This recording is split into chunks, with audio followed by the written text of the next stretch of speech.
قوة إلا بالله العلي العظيم حسبنا الله نعم الوكيل نعم المولى ونعم النصير لا سيما بقية الله في الأرضين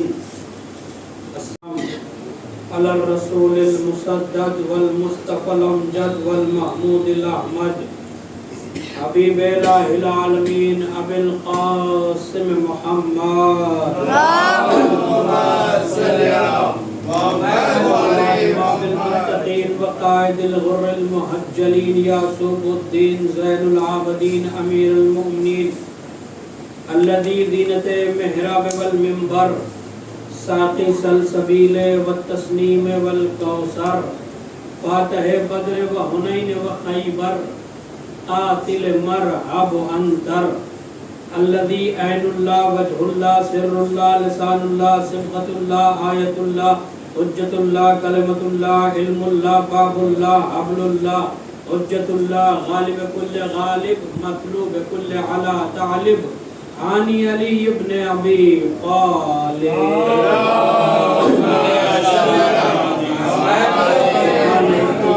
الطاهرين المعصومين المنتجبين المنتخبين ولعنة الله على أعدائهم أجمعين أما بعد فقد قال الله تبارك وتعالى وقوله الحق بسم الله الرحمن الرحيم ربنا هب لنا من أزواجنا وذريتنا قرة أعين وجعلنا للمتقین اماما صلوات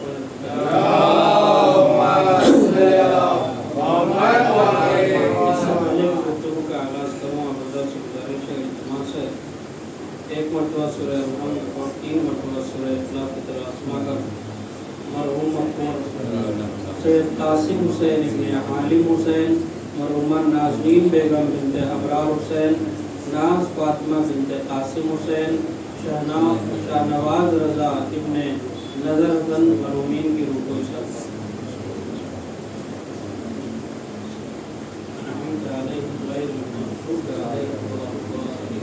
بسم اللہ الرحمن الرحیم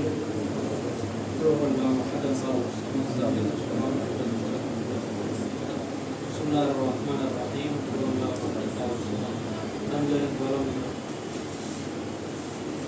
سلوات پڑھیں حضرت علیہ اللہم صلی علی محمد وعلی محمد. محترم سامعین کرام،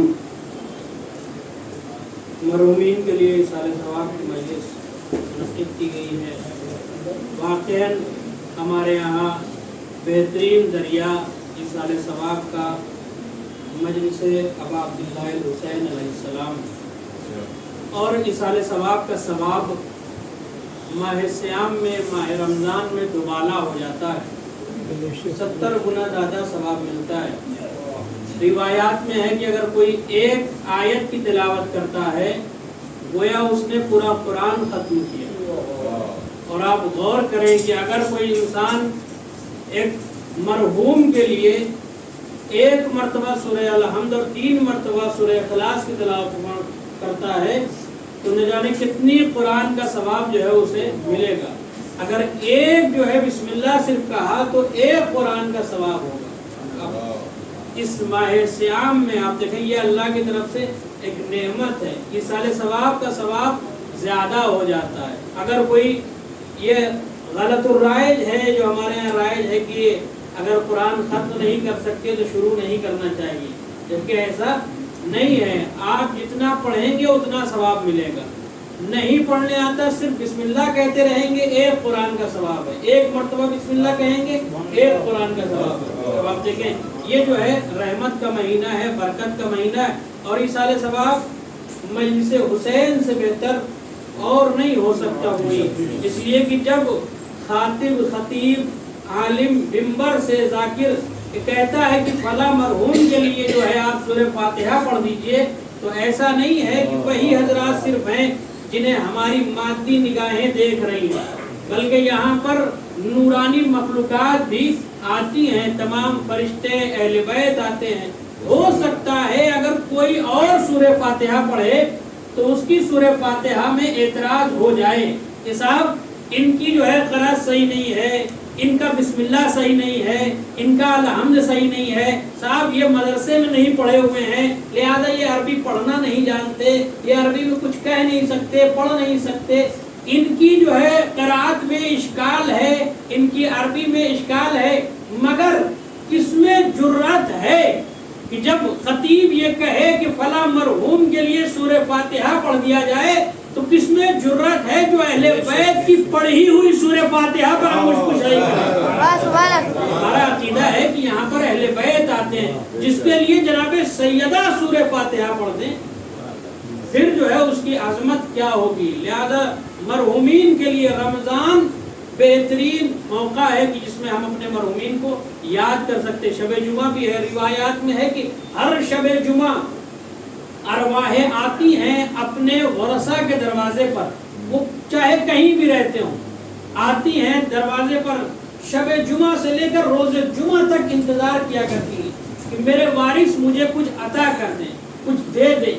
جب مل جاتا ہے تو خوش ہو کر واپس چلی جاتی ہیں، اور اگر نہیں ملتا تو ناراض ہو جاتی۔ لہذا ہمیں جو ہے یاد کرنا چاہیے اپنے مرحومین کو، اور بہترین سید الابرار وہ ہوگا قیامت میں جو اپنے والدین کے ساتھ نیکی کرے، فی حیات ہی و بعد موت ہی، زندگی میں بھی نیکی کرے اور مرنے کے بعد بھی نیکی کرے۔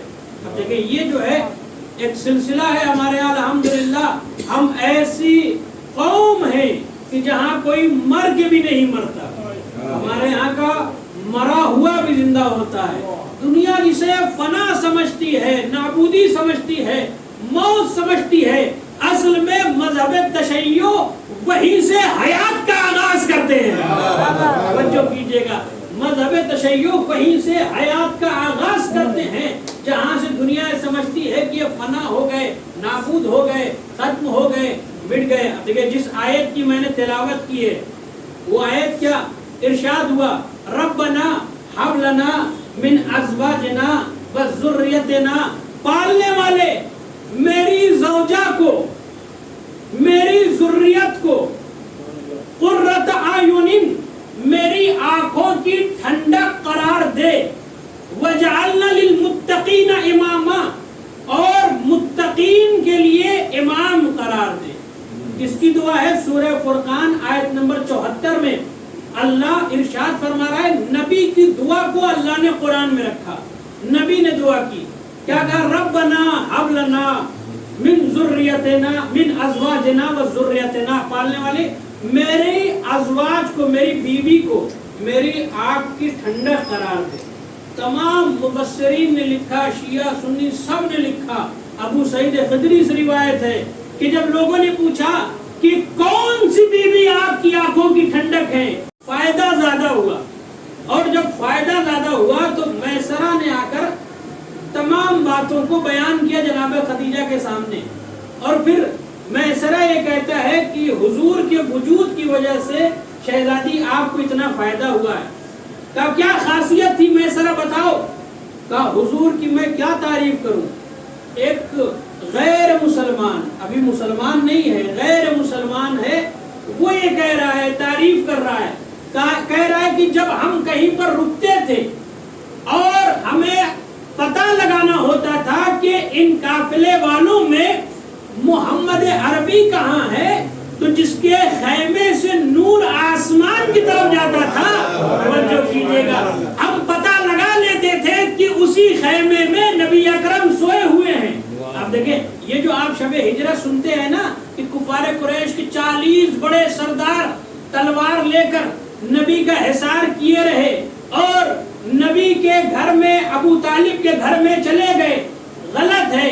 ابو طالب کے گھر میں رات کے وقت، نبی کے گھر میں رات کے وقت 40 سردار نہیں گئے تھے۔ اچھا جب نہیں گئے تھے تو ان کو معلوم کیسے ہوا کہ نبی سو رہے ہیں؟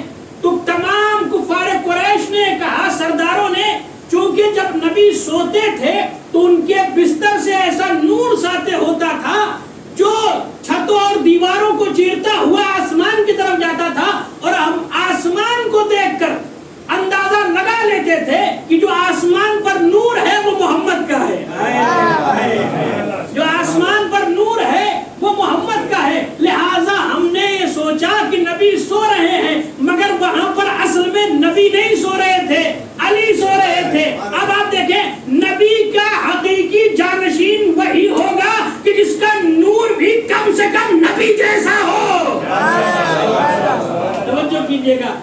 کا نور بھی کم سے کم نبی جیسا ہو، جب وہ سوئے تبھی نبی معلوم ہو، وہی حقیقی جانشین ہوگا۔ اچھا میسرہ یہ کہتا ہے جس خیمے سے نور ساطع ہوتا تھا، ہم سمجھ جاتے تھے یہ نبی کی ذات ہے۔ پھر جناب خدیجہ کہتی، بی بی کہتی میسرہ پھر کوئی اور تعریف کر، کوئی اور تعریف بتا۔ اب جناب خدیجہ مسرور ہو رہی ہیں، خوش ہو رہی ہیں۔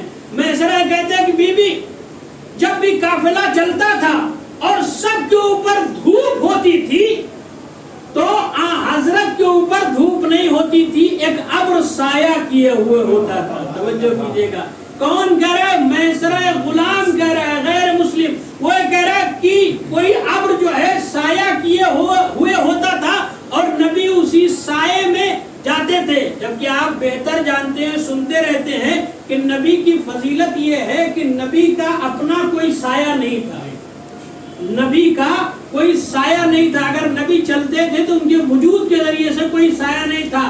اب توجہ کیجئے گا، جملہ نصب کرنے جا رہا ہوں، وہ ابو طالب کی ذات کتنی بابرکت ہوگی کہ جو بے سایہ نبی کے لیے سایہ بن جائے۔ وہ ابو طالب کی ذات کتنی بابرکت ہوگی جو بے سایہ کے لیے سایہ بن جائے۔ میسرہ یہ کہتا ہے ایک بادل سایہ کیے ہوئے تھا، نبی جاتے تھے اسی کے سائے میں۔ اب آپ دیکھیں اس کے بعد میسرہ یہ کہتا ہے کہ جب ہمارا قافلہ عیسائیوں کی ایک بستی میں پہنچا اور ایک عیسائی آگے بڑھا، اس نے کہا کہ میں نے سنا ہے کہ تمہارے قافلے میں کوئی شخصیت ہے، کوئی ذات ہے جو بابرکت ذات ہے، اور وہ دوسرے خدا کے بارے میں، کسی اور خدا کے بارے میں اعلان کر رہا ہے۔ تو لوگوں نے کہا ہاں یہ ہیں جو ہمارے خداؤں کو برا کہتے ہیں۔ اور وہ عیسائی آیا، آن کو اس نے کہا کہ میں آپ کے خدا پر ایمان لے آؤں گا مگر آپ میرے کنویں کا پانی اگر میٹھا کر دیں۔ توجہ کیجئے گا، میرے کنویں کا پانی آپ میٹھا کر دیں تو میں ایمان لے کر آؤں گا۔ اب وہ بستی ایسی تھی جہاں کا سارا پانی جو ہے خراب تھا، کھارا پانی تھا، شور پانی تھا، بیکار پانی تھا۔ اب وہ میسرہ اور عیسائی حضرت کے ساتھ اس کے کنویں کے قریب پہنچے، نبی نے اپنا لعاب دہن اس کنویں کے اندر ڈال دیا۔ توجہ کیجئے گا، نبی نے اپنا لعاب دہن اس کنویں کے اندر ڈالا۔ اب جیسے ہی عیسائی نے اس کنویں سے پانی کو نکالا ہے اور اس نے پیا ہے، اس نے کہا اس سے اچھا اور ٹھنڈا پانی آج تک ہم نے کبھی پیا ہی نہیں۔ ہو سکتا ہے جو لوگ یہ کہتے ہیں شیعہ تھوک کے دیتے ہیں، ہو سکتا ہے یہ یہیں سے چلن چلا ہو۔ اصل میں نبی نے کنویں میں اپنا لعاب دہن ڈالا اور پھر جیسے اس نے کہا کہ میں نے اس سے اچھا ٹھنڈا میٹھا پانی کبھی پیا ہی نہیں، نبی نے فرمایا صرف اسی کنویں کا نہیں، جا پوری بستی میں جا کر جتنا کنواں ہے اس زمین سے وابستہ ان تمام کنووں کو دیکھ لے۔ اس نے جب جا کر تمام کنووں کو دیکھا تو ابتدا سے لے کر انتہا تک جتنے کنویں تھے سب کا پانی نبی کے دہن کی وجہ سے میٹھا اور ٹھنڈا ہو گیا تھا۔ ایک صلوات پڑھے عظمت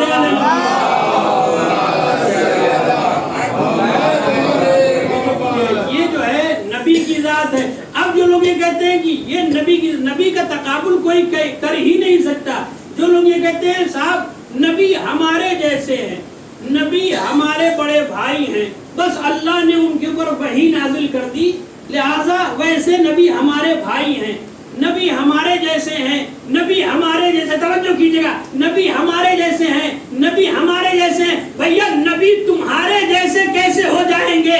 اگر تم اچھے پانی میں تھوک دو تو اچھا پانی خراب ہو جاتا ہے، نبی کھارے پانی میں تھوک دے تو پینے کے لائق ہو جاتا ہے۔ توجہ کیجئے گا، نبی آپ کے جیسے کیسے ہو جائیں گے؟ ایک طرف کہتے ہیں نبی ہمارے بڑے بھائی ہیں، بڑے بھائی ہیں، جبکہ نبی نے علی کو اپنا بھائی بنایا ہے، اور دوسری طرف قرآن نے کہا کہ نبی کی ازواج تمہاری مائیں ہیں۔ پھر مسلمان دو راہے پر آ کر پھنس گیا، ایک طرف نبی کو اپنا بڑا بھائی میں کہہ رہا ہے، دوسری طرف قرآن یہ کہہ رہا ہے کہ نبی کی ازواج تمہاری مائیں ہیں، اور نبی نے خود کہا کہ میں اس امت کا باپ ہوں۔ توجہ کیجئے. اب یہ بات جو رائج ہوئی ہے کہ نبی ہمارے بھائی ہیں، آپ نے کہاں سے لی؟ نہ قرآن نے کہا نہ نبی نے کہا کہ میں تمہارا بھائی ہوں. قرآن نے تو یہ کہا کہ نبی کی بیوی تمہاری مائیں ہیں. نبی نے کہا میں اس امت کا باپ ہوں. اگر نبی کو بڑا بھائی مانو گے تو پھر نبی کی تمام ازواج کو بھابھی ماننا پڑے گا. ایک صلوات پڑھیں عظمت آل محمد. جلدی جلدی میں آپ کو ایک منزل کی طرف لانے کی کوشش کر رہا ہوں. یہ جناب خدیجہ ہیں کہ جس کے لیے نبی نے دعا کی. کیا کہا کہ میری بیوی کو میری آنکھ کا ٹھنڈک، میری آنکھوں کی ٹھنڈک قرار دے. میری زوجہ کو، جناب خدیجہ کی عظمت، جناب خدیجہ نے اپنا سب کچھ دین کی راہ میں صرف کر دیا. اتنا سونا جناب خدیجہ نے لا کر نبی کے سامنے انڈیل دیا تھا. ابھی کچھ دن پہلے جو تاریخ گزری ہے جناب خدیجہ کی وفات کی تاریخ گزری، اتنا سونا لا کر جناب خدیجہ نے نبی کے سامنے انڈیل دیا تھا کہ اس پار کا آدمی اس پار دکھائی نہیں دیتا تھا. اتنا واسطہ، اتنا سونا ہو گیا تھا کہ کوئی دیکھ نہیں سکتا تھا کہ اس پار کون کھڑا ہے. آپ دیکھیں کہ اور ازواج میں جناب خدیجہ میں فرق ہے. اور ازواج وہ ہیں جنہوں نے اسلام سے لیا ہے، جناب خدیجہ نے اسلام کو دیا ہے. بیت المال سے ہر بیوی کا شہریہ منسوب تھا، سب کو ملتا تھا. ایک بیوی کو ماموں نے جب نہیں دیا، توجہ کیجئے گا، تو انہوں نے کہا اس لمبی داڑھی والے کو قتل کر دو، اس نے میرا شہریہ منقطع کر دیا. اور بیویوں میں جناب خدیجہ میں فرق یہ ہے، اور بیویوں کو اسلام نے دیا ہے، خدیجہ نے اسلام کو دیا ہے. توجہ کیجئے گا. یہ ہے جناب خدیجہ کی ذات. کون ہے جو بیوی کی عظمت کو بیان کر سکے؟ مگر اتنا سرمایہ صرف کرنے کے بعد، اتنا سونا دینے کے بعد جناب خدیجہ نے صعوبتوں کو بھی برداشت کیا ہے. شیبہ ابو طالب میں 3 سال تھی، پتوں کو ابال کے کھاتی تھی. عالم یہ تھا کہ چہرہ سبز ہو گیا ہے. مصیبتوں کو بھی برداشت کیا ہے. لہذا یہی وجہ ہے جناب خدیجہ نے اس طرح سے ساتھ دیا ام المومنین جناب خدیجہ نے نبی اکرم کا کہ جناب خدیجہ کی وفات کے بعد بھی نبی خدیجہ کو یاد کرتے رہے، روتے رہے، ذکر کرتے رہے، جناب خدیجہ کی تعریف کیا کرتے تھے. روایات میں ہے، طرفین نے سب نے لکھا، شیعہ سنی سب نے لکھا کہ جب بھی نبی جناب خدیجہ کی تعریف کرتے تھے تو ایک نبی کی بیوی چڑھ جاتی تھی اور وہ کہتی تھی کہ آپ اس کی تعریف کر رہے ہیں جو حمیرہ ہے. حمیرہ اسے کہا جاتا ہے جس کے دانت نہ ہو، جس خاتون کے دانت نہ ہو اسے حمیرہ کہا جاتا ہے. انہوں نے کہا کہ یا رسول اللہ آپ اس کی تعریف کر رہے ہیں، اس بیوی کی جو حمیرہ ہے، ضعیفہ ہے، جس کے دانت نہیں ہیں، جبکہ اللہ نے آپ کو اتنی اچھی بیوی عطا کی. جیسے ہی کہا کہ وہ حمیرہ تھی، ضعیفہ تھی، اور اللہ نے آپ کو اتنی اچھی بیوی عطا کی، آپ میرا تذکرہ کیجئے، میرا تذکرہ کیجئے. تو نبی نے فرمایا خدیجہ کو میں کیسے بھلا دوں؟ خدیجہ نے اس وقت میرا ساتھ دیا جب سب مجھے جھٹلا رہے تھے. خدیجہ نے اس وقت مال کے ذریعے سے میری مدد کی جب میرے پاس مال دنیا میں سے کچھ نہ تھا. خدیجہ کے ذریعے سے، توجہ کیجئے گا، خدیجہ کے ذریعے سے اللہ نے اس وقت مجھے ذریت عطا کی جب لوگ مجھے ابتر کا تانا دے رہے تھے. ایک صلوات پڑھے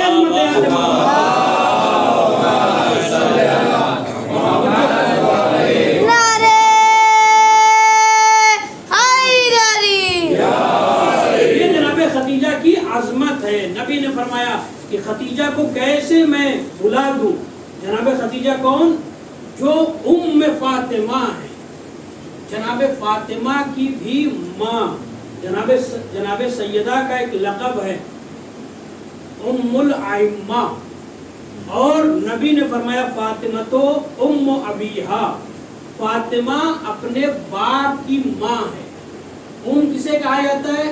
ام کہا جاتا ہے اصل کو، ام کہا جاتا ہے اساس کو. جس کی وجہ سے تمام چیزیں باقی ہو، اسے کہا جاتا ہے۔ جناب سیدہ کا لقب الائمہ، المسلمین ہونا اور بات ہے، توجہ کیجئے گا، المسلمین ہونا اور بات ہے، الائمہ ہونا اور بات ہے، مسلمانوں کی ماں ہونا اور بات ہے، اماموں کی ماں ہونا اور بات ہے۔ جناب سیدہ کون ہے؟ الائمہ، تمام اماموں کی ماں، اور نبی نے کہا فاطمہ ابیہا، فاطمہ میری بھی ماں ہے۔ نبی کی عظمت آپ سمجھیں کہ نبی کون ہے؟ نبی تمام انبیاء کے سردار ہیں، آدم کی اصل نبی ہے، نوح کی اصل نبی ہے، ابراہیم کی اصل نبی ہے، یحییٰ کی اصل نبی ہے، ذوالکفل کی اصل نبی ہے، دانیال کی اصل نبی ہے، یحییٰ کی اصل نبی ہے، یوشع کی اصل نبی ہے، ابراہیم کی اصل نبی ہے، اسماعیل کی اصل نبی ہے، عیسیٰ کی اصل نبی ہے۔ یعنی تمام انبیاء کی جو اصل بنے اسے محمد کہتے ہیں، اور جو محمد کی اصل بنے اسے فاطمہ کہتے ہیں۔ جناب خدیجہ کسے کہتے ہیں؟ آپ زیارت جناب خدیجہ میں پڑھتے ہیں السلام علیکہ یا ام فاطمہ، اے فاطمہ کی جو تمام انبیاء کی اصل بنے اسے محمد کہتے ہیں، جو محمد کی اصل بنے اسے فاطمہ کہتے ہیں، جو فاطمہ کی اصل بنے اسے خدیجہ کہتے ہیں۔ ایک صلوات پڑھے حضرت علی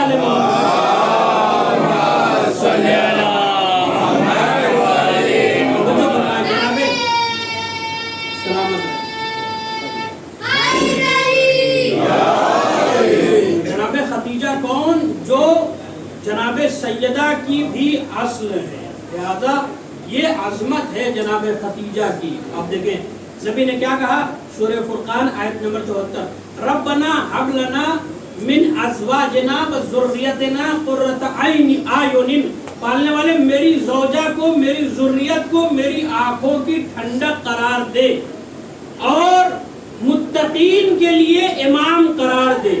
اب آپ یہ بتائیے کہ نبی کی یہ دعا قبول ہوئی یا نہیں ہوئی؟ ایک عام امتی اگر دعا کرے اور لوگ آمین کہہ دیں تو قبول ہوتی ہے، نبی دعا کر رہے ہیں تو اللہ ظاہر سی بات ہے قبول کرے گا۔ لہذا جناب خدیجہ کی ذات کو اللہ نے نبی کے لیے آنکھوں کی ٹھنڈک قرار دیا۔ جناب خدیجہ کون؟ جس کی تعریف قرآن نے کیا کیا کہا اللہ نے؟ الم یجدک یتیما فآویٰ ووجدک عائلا فأغنیٰ، اے میرے حبیب میں نے تمہیں یتیم پایا تو میں نے تمہیں پناہ دی، میں نے آپ کو تندرست پایا تو میں نے آپ کو مال دنیا عطا کیا۔ اللہ نے مال دنیا عطا کیا یا جناب خدیجہ نے عطا کیا؟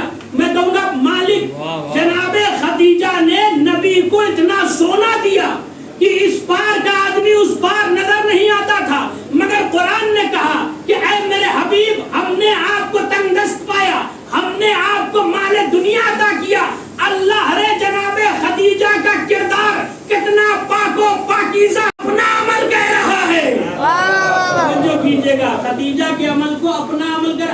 آج اگر مشکوک مال ہو تو لوگ دین کی راہ میں خرچ کرنے سے، صرف کرنے سے بچتے ہیں کہ صاحب یہ جو ہے مخلوط مال ہے، حرام مال ہے، ہم جو ہے نیک کام میں مسجد وغیرہ میں صرف کیسے کر سکتے ہیں؟ نہیں کرتے، بچتے ہیں۔ اور اگر کسی نے دے دیا اور پتہ چل گیا کہ یہ مال حرام طریقے سے آیا ہے تو بہت سارے ایسے مرید ہیں کہ بنی بنائی مسجدوں میں جتنا کام ہوا ہے سب کو اکھاڑ کر پھینک دیا گیا کہ آپ اسے لے جائیے۔ حرام مال سے مسجد میں اللہ کے گھر میں تعمیرات کا کام نہیں ہو سکتا، نہیں ہو سکتا۔ آپ پورے امت مسلمہ کے تمام مفتی کو پکڑیے، ان کے سر پر قرآن رکھ کے پوچھئے کہ یہ بتائیے حرام مال سے مسجد میں اللہ کے کام کے لیے کیا اسے مصرف میں لایا جا سکتا ہے؟ امت مسلمہ کے تمام مفتی قاری یہی کہیں گے نہیں لایا جا سکتا، نہیں لایا جا سکتا، اسلام کے کام میں نہیں صرف کیا جا سکتا۔ اللہ رے خدیجہ کا مال کتنا پاک و پاکیزہ تھا کہ نبی کی خدمت میں خدیجہ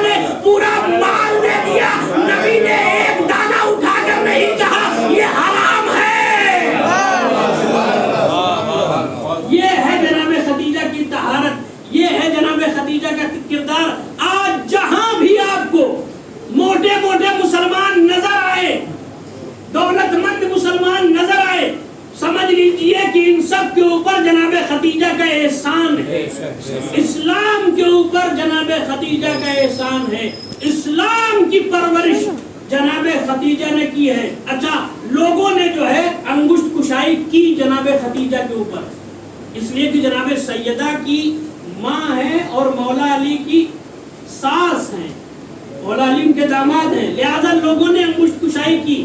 کیا کہا؟ ارے صاحب سن بہت زیادہ تھا، عمر بہت زیادہ تھی، لہذا کہتے ہیں کہ یہ اختلاف عمر کا ہے، عمر زیادہ تھی، 40 سال کی تھی، عمر زیادہ تھی۔ بھیا ہم سے عمر سے کوئی واسطہ ہی نہیں ہے، ہم عمر سے واسطہ ہی نہیں رکھتے، عمر چاہے جتنی رہی ہو، عمر جناب خدیجہ کی چاہے جتنی رہی ہو، مگر کوئی جھوٹے سے جھوٹا خطیب بھی، جھوٹے سے جھوٹا نقاد بھی، جھوٹے سے جھوٹا مورخ بھی اس کے اندر جرت نہ ہوئی کہ اس نے جناب خدیجہ کے کردار پر انگشت کشائی کی ہو۔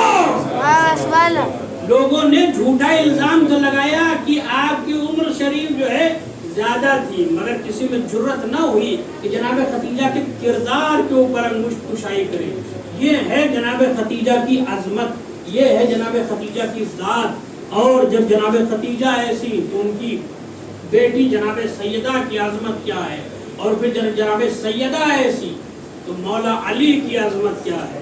کیونکہ مولا علی جو جناب سیدہ کے کفو بنے، ہم پلہ بنے۔ آخری بات، مولا علی جو کائنات میں سب سے افضل ہیں، سب سے افضل، مولا علی کے جتنے کرامات ہیں اگر بیان کیے جائیں تو وقت کم پڑ جائے۔ ایک شخص آیا، آن کے کہنے لگا، یا علی، بس آخری بات، یا علی میں نے چوری کی ہے، مجھے سزا دے دیجیے۔ مولا نے کہا کہ اپنے اعتراف سے بعد آ جا۔ اس نے کہا نہیں مولا میں نے چوری کی ہے، مجھے سزا دے دیجیے۔ مولا نے پھر کہا کہ اپنے اعتراف سے بعد آ جا۔ پھر اس نے جب تیسری مرتبہ کہا تو مولا نے حد شرعی جاری کی۔ حد شرعی کیا ہے کہ چور اور چورنی کے ہاتھ کاٹ دیے جائیں۔ لہذا مولا نے اس کی جو ہے انگلیاں کاٹی، ہاتھ کیوں نہیں کاٹا؟ اب آپ دیکھیں، اس سے پہلے چوروں کے ہاتھ کٹتے تھے، 3 خلافت میں چوروں کے ہاتھ کٹتے تھے، مگر جب مولا کی بات آئی تو مولا نے ہاتھ نہیں کاٹا، جبکہ قرآن نے کہا چور اور چورنی کے ہاتھ کاٹ دیے جائیں۔ جب چور آیا اس نے اعتراف کیا تو مولا نے چور کی انگلیاں کاٹ دی۔ کہا کہ قرآن میں ہاتھ کاٹنے کے حوالے سے اختلاف ہے، کوئی کہتا ہے ہاتھ کٹے گا چور کا تو کہاں سے کٹے گا؟ یہاں سے ہاتھ کٹے گا یا یہاں سے ہاتھ کٹے گا یا یہاں سے ہاتھ کٹے گا، اختلاف ہو گیا۔ اب جب مولا کی بات آئی 3 جگہ تو اختلاف ہوتا رہا، کسی نے یہاں سے کاٹ دیا، کسی نے یہاں سے کاٹ دیا، کسی نے یہاں سے کاٹ دیا۔ اب بچا کیا؟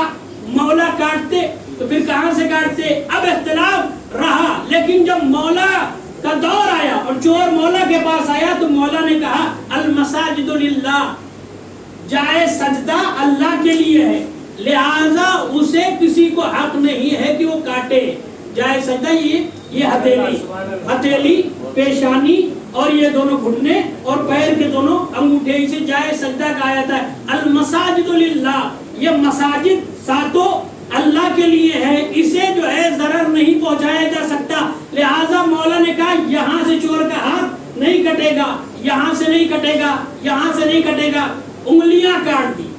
جب انگلیاں کاٹ دی اور اس نے اپنی ہی کٹی ہوئی انگلیاں اپنے ہاتھوں پر رکھا اس نے، اور رکھنے کے بعد جیسے ہی دروازے سے باہر نکلا، جو لوگ منافق تھے ابن قوا وغیرہ یہ سارے جو ہے انتظار میں تھے کہ جیسے ہی یہ علی کا چاہنے والا، علی کا شیعہ تھا، علی نے اس کے ہاتھ کاٹ دیے، ابھی تک علی کی تعریف کرتا تھا، اب جو ہے علی کی برائی کرے گا۔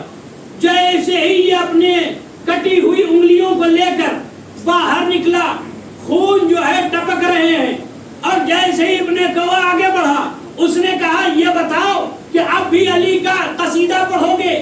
علی نے تمہاری انگلیوں کو کاٹ دیا، علی نے تمہارا ہاتھ کاٹ دیا، تو ایک مرتبہ اس نے کہا کہ میرا ہاتھ اس نے کاٹا ہے، اس ہاتھ نے کاٹا ہے کہ جو ہاتھ ید اللہ ہے، کہ میرا ہاتھ اس نے کاٹا ہے کہ جو نفس رسول ہے، میرا ہاتھ اس نے کاٹا ہے جو نبی کا بھائی ہے، میرا ہاتھ اس نے کاٹا ہے جو نبی کا داماد ہے، میرا ہاتھ اس نے کاٹا ہے جو کعبے میں پیدا ہوا ہے، میرا ہاتھ اس نے کاٹا ہے جو خیبر کا فاتح ہے، میرا ہاتھ اس نے کاٹا ہے جو خندق کا فاتح ہے، میرا ہاتھ اس نے کاٹا ہے جس نے مرحب کو مارا، جس نے انتر کو مارا، جس نے عمرو بن عبدود کو مارا، میرا ہاتھ اس نے کاٹا جو خانہ کعبہ میں پیدا ہوا ہے، میرا ہاتھ اس نے کاٹا جو نبی کے دوش بچا کر اس نے کعبے کے تمام بتوں کو توڑا ہے، میرا ہاتھ اس نے کاٹا کہ جس نے مارکین کو، ناقصین کو، تمام لوگوں کو، دشمن اسلام کو قتل کیا ہے،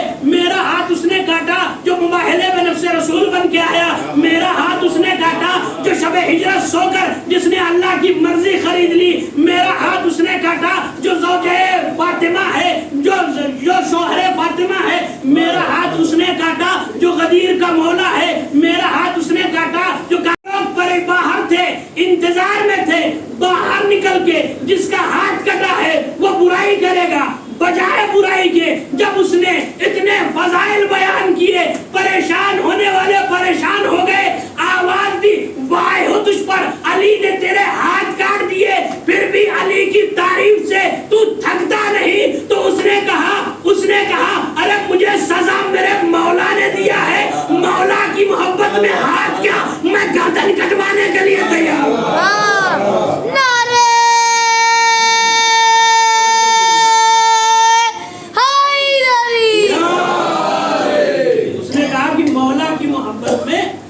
گردن کروانے کے لیے تیار ہوں۔ اچھا یہ خبر جناب قمر نے جا کر اندر مولا علی کو دے دی۔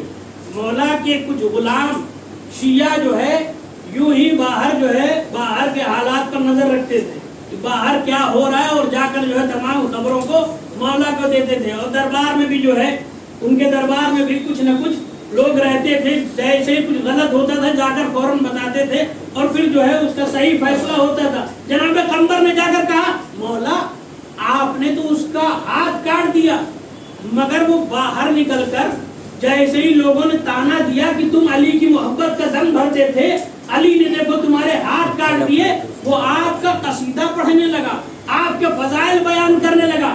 مولا نے کہا قمر پھر بلاؤ اس کو۔ مولا نے بلایا، اور بلانے کے بعد کہا کہ اپنا ہاتھ قریب لاؤ۔ مولا نے اس کی کٹی ہوئی انگلیوں کو رکھا اور اپنا ید اللہ والا ہاتھ اس کی کٹی انگلیوں پر رکھا، اور رکھنے کے بعد جیسے ہی کہا کہ جو کن کا مصداق تھا اس نے جیسے ہی اپنے لبوں کو جنبش دی، ویسے ہی اس کی انگلیاں سالم ہو گئی۔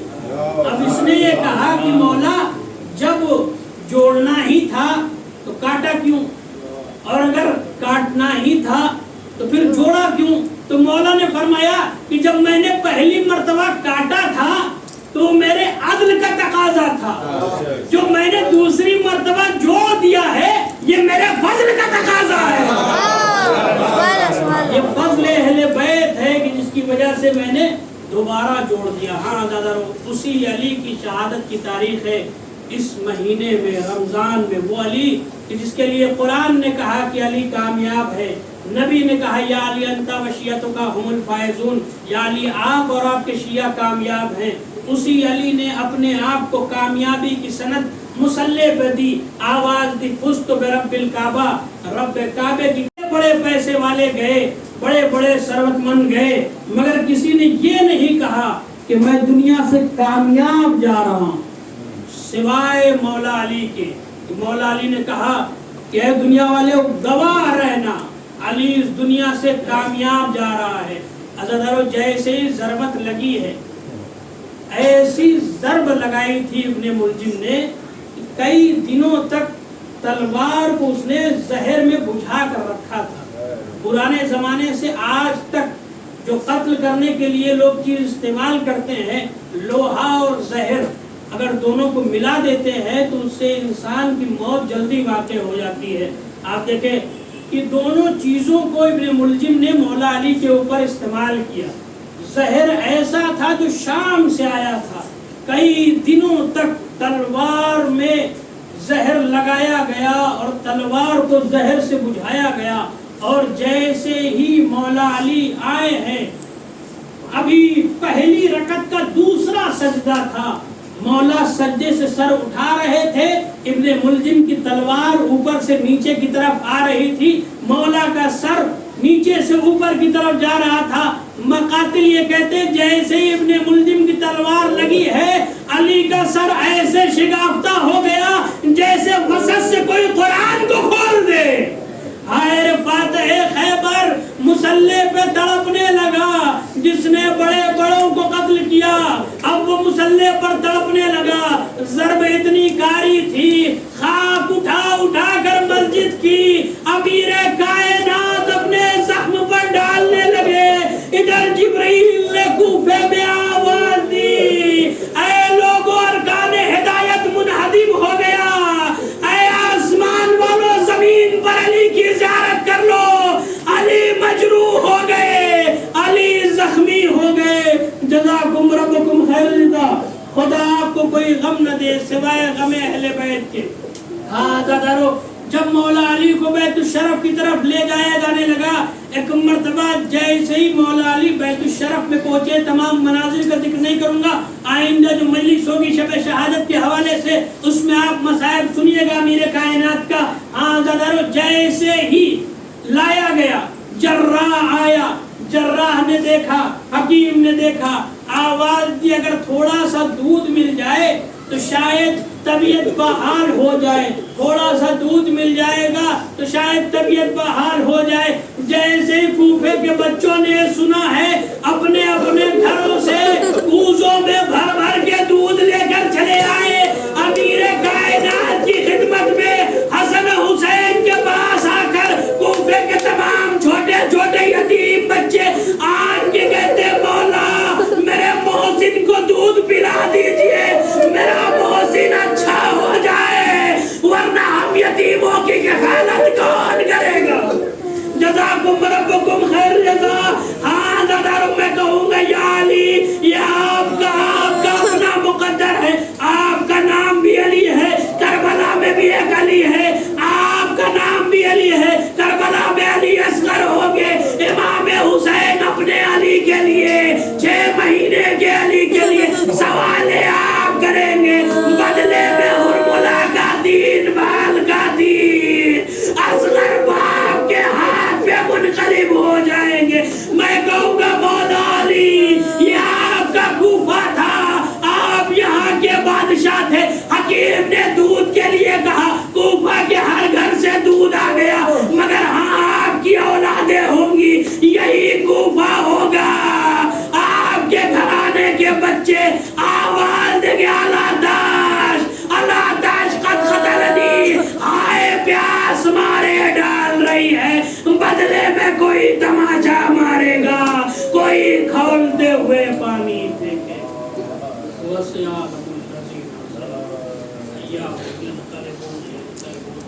اِنَّا لِلَّهِ وَإِنَّا إِلَيْهِ رَاجِعُونَ۔ رضن بقضاء تسلیم جابر، اللهم اغفر للمؤمنين والمؤمنات والمسلمين والمسلمات الأحياء منهم والأموات تعبر لنا بالخيرات إنك مجيب الدعوات إنك على كل شيء قدير۔ پالنے والا سے جواز کا ہے، پنجتن پاک تو نواسمین کا جتنے بھی حاضرین ہیں جائز حاجات رکھتے ہیں، ان کی جائز حاجات کو